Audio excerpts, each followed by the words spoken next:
You're listening to the Marketing Attractions Podcast. Conversations on how nonprofit attractions are increasing attendance and sharing their missions through marketing. Your hosts are Ryan Dick and Jenny Williams of Attend Media.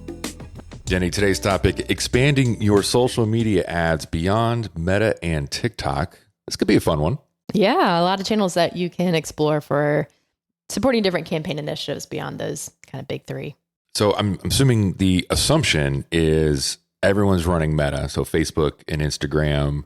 Maybe some attractions are diving into TikTok, but maybe some of these nonprofit attractions that we work with aren't considering some of these other social media platforms. What are some of these other social media platforms? So from an ad perspective today, we'll focus on Pinterest, Reddit, Snapchat, LinkedIn, and Twitter. Which one's your favorite? I'm a Pinterest fan myself. Yeah? Spend a lot of time diving into recipes and even like travel content, kind of where I spend a lot of time. I dabble on the Reddit. I like me some Reddit.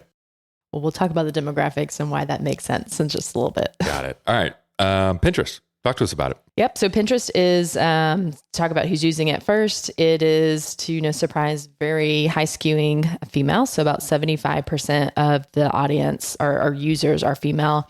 And when we look at other social platforms, just to kind of compare it, we're usually seeing some around, like it's a pretty even split, or maybe like 55% female. So 75% female is obviously a pretty big skew there compared to other platforms. And then I think maybe people were sleeping on Pinterest a little, recently, maybe thinking it was getting a little older. But it's actually about 30%. Their largest age group is really kind of those younger millennials, so 25 to 34. And we're seeing a lot more usage among the Gen Z crowd as well, too, when it comes to things like fashion. So it's still, Pinterest puts out their trends every single year.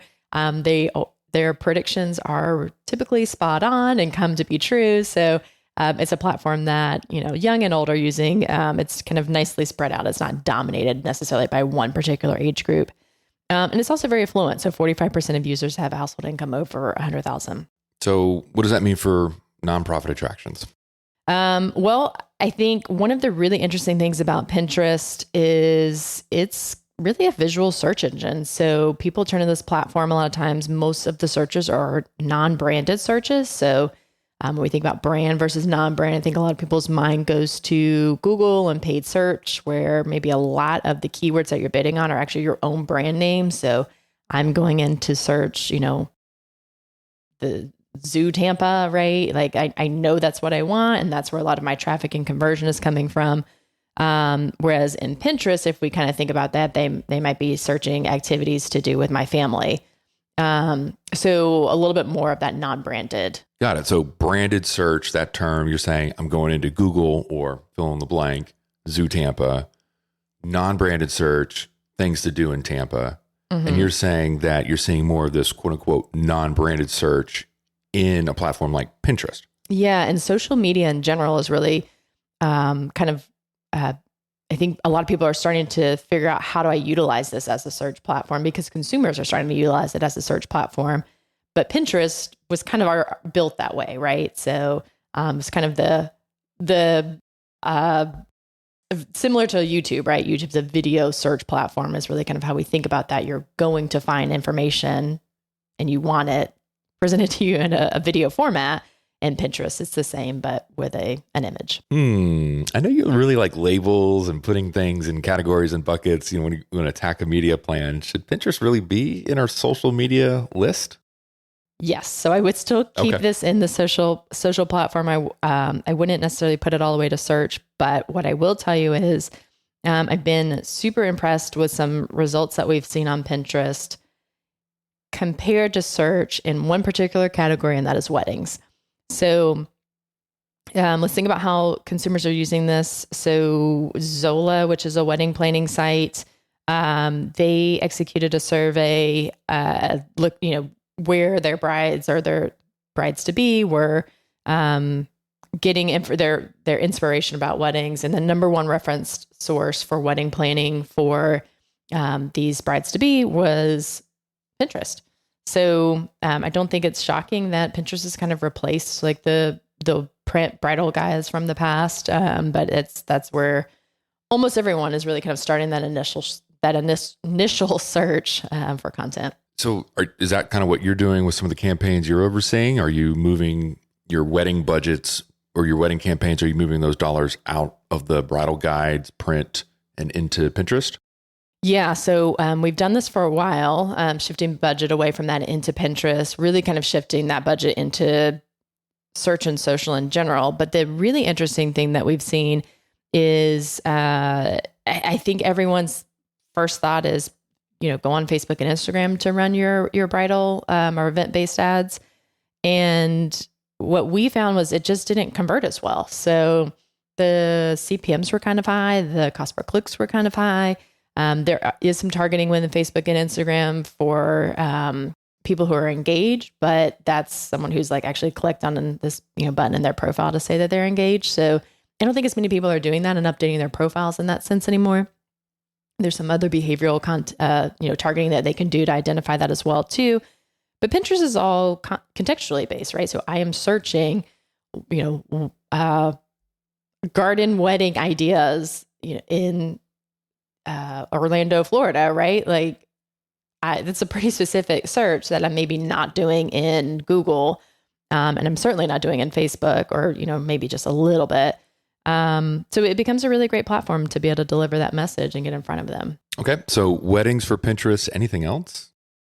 Some other interesting things are, travel and holiday planning. So those are two things that are big trends in the space. But I want to talk about holiday a little bit because holiday planning or holiday searches on Pinterest start pretty early. So they start about 5 or 6 months. So, Christmas in July, that's when they start searching in Pinterest. So not saying that you should try to pre-sell tickets in July, but if we think about, I think a lot of events are probably likely to sell out or you're getting enough buzz right around Christmas that your goal usually is probably to try to get out in advance to get it on their consideration set for what they're going to do that holiday season. If you have a holiday, light show or exhibit, and this could be a great place to try to get out early because again, people are starting to plan and that search volume is starting to increase beginning in July. So maybe early November, late October, if you're doing some pre-sale tickets, that could be a good alignment and just running through the season could be great. So, don't sleep on it. It's definitely a channel to do some testing in. And if I were going to test for a client, again, weddings, number one. And then I think, holiday, doing a little bit of testing in there might be a good one too. Anything else? There are some, we mentioned fashion with Gen Z. I mean, fashion just in general in terms of trends on Pinterest. So this could be another good tie-in for something like museums. Museums, the art and fashion culture obviously are kind of feed off of each other. So I would say as a museum, if you had an event that maybe aligned nicely with, with that fashion culture searches, like that could be another good one to place in there. But really, I think, it's all about testing. So don't be afraid to test a campaign on this channel. There's a lot of initiatives that can support. I always like to say, make sure you're doing a good job in Facebook and Instagram first, but that dabbling in some testing in some of these channels can be a good idea. Yeah, it's kind of cool. There's a museum in my area that's doing an exhibit on Art Deco, and fashion is a big part of that exhibit. So I can see the tie in there. Yeah. Okay. What's next? Reddit? So demographics are pretty different from Pinterest. 62% male. 36% are between 18 and 29, followed by 22% of the audience between 30 and 49. And you said it's your favorite channel. So why don't you tell us a little bit about Reddit? Yeah, like I'm definitely the demo for that. Reddit. So I think what makes Reddit different is it's designed to be more conversational, more feedback, more back and forth. So the way Reddit is organized is everything is under a subreddit. So you would join this subreddit or this community. Let's take golf, for example. People will go in there and post, hey, how's my golf swing looking? And they're actively looking for comments for people to give feedback for. So maybe some more social media platforms are a little bit more I'm putting it out there. I get a like, a heart, whatever it may be. The expectation with Reddit is you're going to get a paragraph or at least a couple thoughts. So people are actually typing comments out. I would say that's the biggest difference. Kind of like a little bit like YouTube in terms of how people might be searching for content or answers. Sure. But you're actually getting the response to answer your question. It could be. It's a little bit more scrolly where you're just kind of going through the feed and you find something that catches your eye, or almost like a Quora, if you will. Like somebody's legitimately asking a question and they want feedback. So I would say that's the biggest difference. Okay. Well, let's think about how we can maybe use or execute some ad campaigns in this channel. So, like you said, it's very much like Q&A style, maybe not a lot of visual. In ad spaces, there can, of course, be visual. There's video and image formats that you can run, which the nice thing is it does kind of stand out a little bit from all of the text that you're kind of going through and consuming. Pretty much like a Twitter, right? So Twitter was very short text, quick thoughts. And then, from an ad perspective, you can definitely put images and things like that in there. But I think what's interesting is you mentioned the subreddits. So these are kind of like little communities, right? Of people who are sharing a lot of information, and there's subreddits on things to do in Atlanta, right? There's subreddits on, a lot of really like niche targets that can really align nicely with really niche exhibits or events that you might have going on. So one of the things I think of, I've run Reddit a few times for some nonprofit attractions, but one of the things that I think of is I go back after living in Atlanta for 10 years. There was a great exhibit at the High Museum, I believe, was doing it, and it was all about sneaker culture. Did not work on that campaign, did not run anything for it, but I think of that exhibit and the tie-in, or like that, how like, this culture is so, one, kind of hard to reach, but two, they're like mega fans, right? Like they're obsessed. on Reddit. Yes. They are on Reddit and they're talking about sneakers. Yes. So being able to find some of those subreddits, especially locally, like that can be a really nice tie-in. So when I think about Reddit and even Pinterest, is like you have that nice contextual alignment, whereas like Facebook and Instagram and TikTok, well, you can't like get into, you can use what people are talking about as like a way to help target your ads, but you can't only run your ads in content about art exhibits, right? You can't only run your ads in content about travel or fashion. It's going to be running it to people who like that kind of content, but it's not going to be running in that content. Pinterest and Reddit, definitely more of a contextual play and contextual alignment. That's really nice. Yeah, I love that idea. That's super clever. Authenticity, I think, is real. And yeah.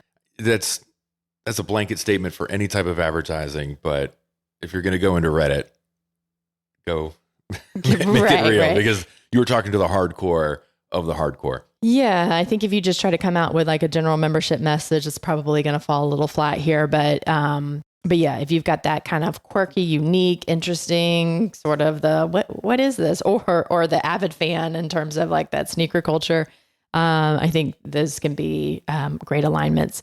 We also see that it's when we think of just like a CPM or a cost per click, like how much does it cost to get in front of this audience? It's pretty low, which is a good thing. We've seen CPMs rise quite a bit on Facebook and Instagram. So some of these alternative channels have a much lower cost to entry and can help drive some great traffic at a low cost. We don't always see it convert quite as well, but in a lot of cases, these campaigns that we're running are for awareness. Like we want you to know that this exhibit's going on.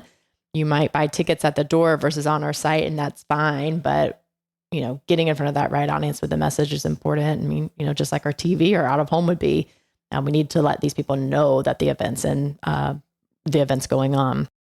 Okay, let's talk about Snapchat. So Snapchat's interesting.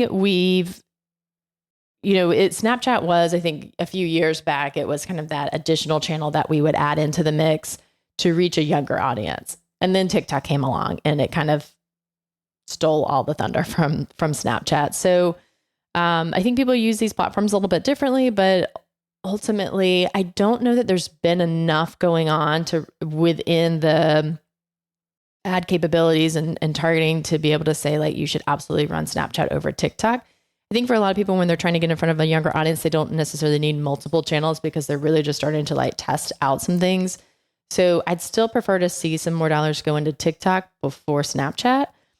However, if you are running, a large portion of your budget in social media and you're doing a lot of testing, especially if you're tracking things like online ticket sales, doing some A/B testing in here, not just TikTok versus Snapchat, but all of your channels to see how they're going to work at driving that conversion. I think great. Add it into the mix. Use it as one more channel to get in front of that audience and drive that message or sale. But I think for most people, they're most nonprofit attractions, you're just not spending quite enough in Facebook, Instagram, and TikTok to justify adding Snapchat to the mix.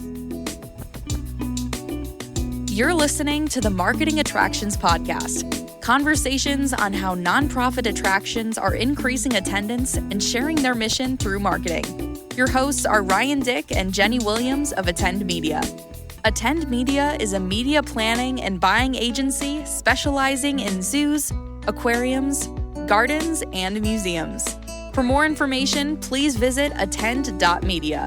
Now, back to Ryan and Jenny. All right, Jenny. So we've talked about Pinterest, female, you like it for wedding, holiday planning, travel planning. We talked about Reddit, heavy contextual play, going to reach some hard to reach audiences. Snapchat, maybe has lost a little bit of its thunder.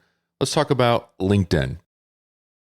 Yeah. So I think LinkedIn, we all know, is more of our B2B social channel. It is, a great way if you're trying to get in front of, that C-level audience or that B2B audience. I think about LinkedIn in terms of organically, it's a great platform to be able to help spread your mission with other community leaders. And it can be a place that you do run some ads. Again, my mind goes back to events. It's a more expensive platform, so just know you're not going to have the same CPMs, the same cost per clicks as you might have in some other social channels. But it does allow you to get in front of this audience. So events can be a place that you do some testing here to see if you can, for like, especially like your small, mid-sized businesses in terms of planning their corporate events and parties.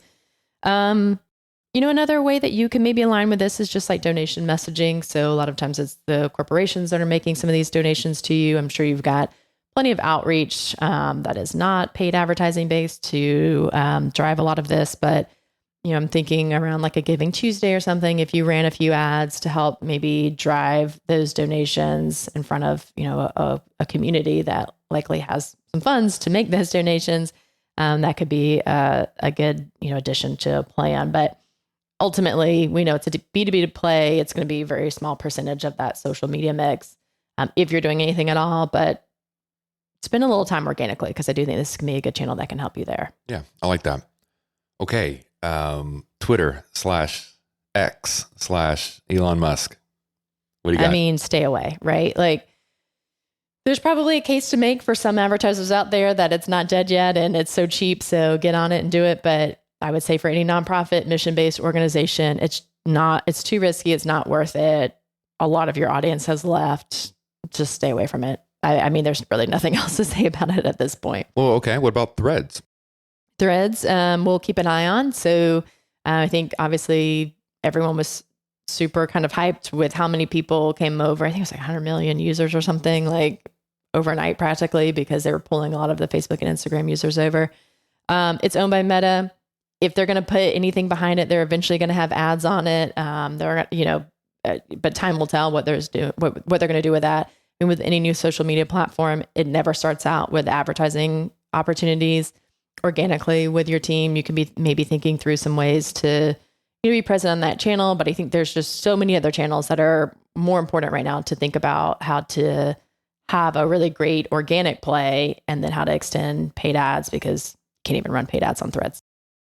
And we kind of touched on this, but I'm thinking YouTube. Where does YouTube fit in this whole mix? Yeah, great question. So YouTube, I think, it's bucketed in a lot of channels. So it does get thrown into the social media channels. But we talked about YouTube as a search engine, right? It's the number 2 search engine behind Google. So, how to change my water filter in the refrigerator. Right. So I think that's an area where are you bucketing it on your plan? Personally, we don't bucket it under social media. We usually bucket it under our digital video play, right? So I'm looking at how do my, 10 or 15 or 30-second ads deliver across maybe programmatic media, across any kind of site out there, or YouTube specifically. So I'm kind of comparing the channel placement with YouTube versus the rest of the internet. Got it. So YouTube, you're putting that in your digital video bucket, different ad budget, different strategy, different channel completely. Right. Got it. Well, cool. How do you want to wrap this up? I think just be open to testing. So there's, think through how your audience is using different platforms, how that aligns with the exhibits or initiatives that you have running each year. And, one of the things that we always say is we like to see nonprofit attractions spending more in paid social. And this is one of the reasons. There's a lot more to do out there than just running Facebook ads.